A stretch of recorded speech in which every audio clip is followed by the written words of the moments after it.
कोलकाता येथील RG car medical कॉलेजमधील प्रशिक्षणार्थी डॉक्टर तरुणीच्या बलात्कार आणि हत्या प्रकरणी अंजनगाव सुर्जी येथे जिजाऊ ब्रिगेडच्या महिलांनी जोरदार निदर्शने केली। कोलकाता येथील आरजी कार मेडिकल कॉलेज हॉस्पिटलमधील प्रशिक्षणार्थी डॉक्टर तरुणीच्या बलात्कार हत्येप्रकरणी देशभरात संतापाची लाट उसळली आहे।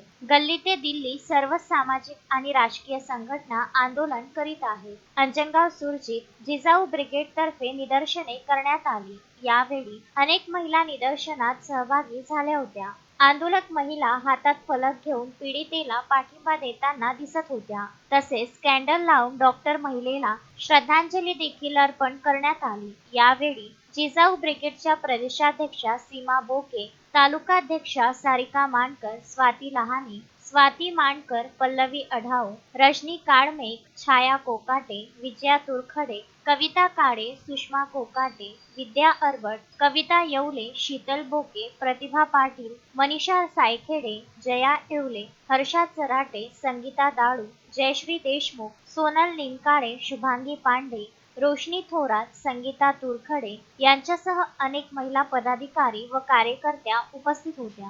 सर्व महिलांनी आमच्या मुली सुरक्षित राहिल्या पाहिजे, त्या बाहेर शिक्षणासाठी जातात, त्या राहतात, त्यांना हे सर्व संरक्षण मिळालं पाहिजे, यासाठी हा न्याय या मुलीला मिळाला पाहिजे, समान न्याय मिळाला पाहिजे, महिलांची आमची मागणी आहे। रवींद्र वानखडे, विदर्भ न्यूज, अंजनगाव सुर्जी।